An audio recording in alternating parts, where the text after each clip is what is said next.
founder and chief executive officer of the Center for Research, Advisory and Technology. She's also in Kuala Lumpur. Thank you so much for your time. Much appreciated. Malaysia now has a new deputy prime minister, but why now?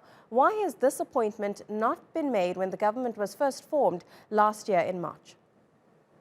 Well, I would say that all these are political calculations, and I would believe that at the beginning, Prime Minister Muhyiddin didn't want a deputy prime minister from his own rival party, although they are partners for over the last 1 odd years, because he knows that if he were to appoint a deputy prime minister from his own party, that would definitely become an issue because they are one of the smallest party, and he is leading the entire coalition to form government. And he also already has appointed almost all his members of parliament from his own party to hold very important cabinet positions. As in the question of why yesterday, I would think that the instability of the PN government and the rumors that UMNO Supreme Council will go against him at the meeting yesterday evening could be the possibility of him to trigger the appointment of 2 senior ministers. And also, I would think that this could be an attempt and to preempt and to pacify UMNO. And therefore, he appointed Ismail Sabri, who worked very well with him over the last 1 year, and they have been friends for the longest time.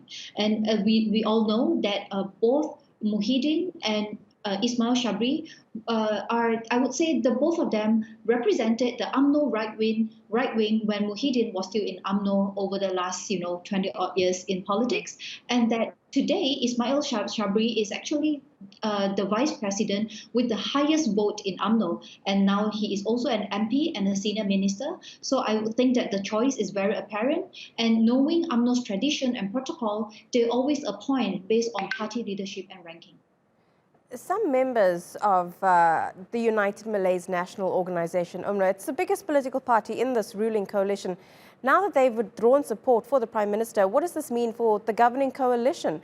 And why is UMNO pulling support now? Well, I personally didn't expect Zahid Hamidi to have such unanimous support within his own Supreme Council in UMNO, as in to agree to denounce the Prime Minister at this juncture.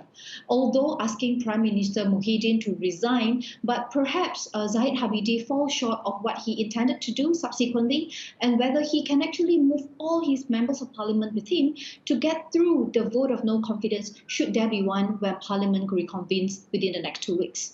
And what happened yesterday at the Supreme Council meeting also reflected that UMNO is actually a very disciplined party. Those sitting in the Supreme Council actually take their grassroots AGM resolution very seriously, as reflected in the press release by the party president at midnight.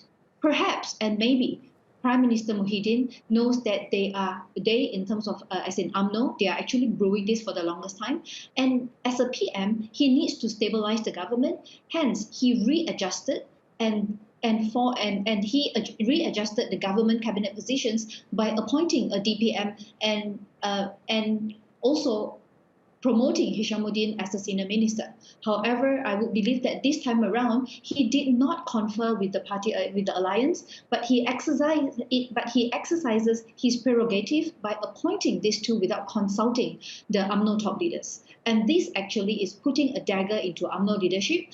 And I believe that it has an intentional or perhaps an unintentional agenda to split UMNO further. So today, the PM Muhyiddin is actually allowing his own Bersatu grassroots to call Zahid, a president of UMNO, a failed president, when Zahid of UMNO openly called PM a failed PM yesterday in his press release. But the bottom line is that at this juncture, those having cabinet positions, both from UMNO and Bersatu, in all rationality, is that you cannot allow the government to completely collapse today. And having said all that, I also believe that Prime Minister Muhyiddin knows that he has actually lost all the confidence of the majority of the parliament by now, when UMNO President Zahid Hamidi issued his press statement at midnight immediately after the Supreme Council meeting yesterday evening. And therefore, the government has technically collapsed and he has no moral legitimacy to lead. However, UMNO is very smart. UMNO knows that if they allow the government to collapse, and when the PM has to ask for a dissolution of the parliament, the PM will first dissolve the parliament as he would want to ask, but he has to ask the king, or he has to resign himself. Okay. And UMNO does not. So what we see now is that UMNO does not want Muhyiddin to lead the government, but UMNO still wants to be in government. Therefore, in the press release, you see, UMNO did not attack the government, but only the PM. So it becomes a personal attack that we see. Technically speaking, we are in the state of emergency. And therefore, as a prime minister, he doesn't need to dissolve the parliament, and he legally doesn't need to step down or resign. So when parliament convene in 2 weeks, the question of whether we have the motion of no confidence or we allow for a debate will then determine the outcome, and whether the prime minister will then go to the king to ask for an extension of an emergency is something that we have, that we have to see right now. But what we can see is that the crack has been created within UMNO. Some very interesting times in Malaysia. Yeen Seen, appreciate your insight. Thank you so much.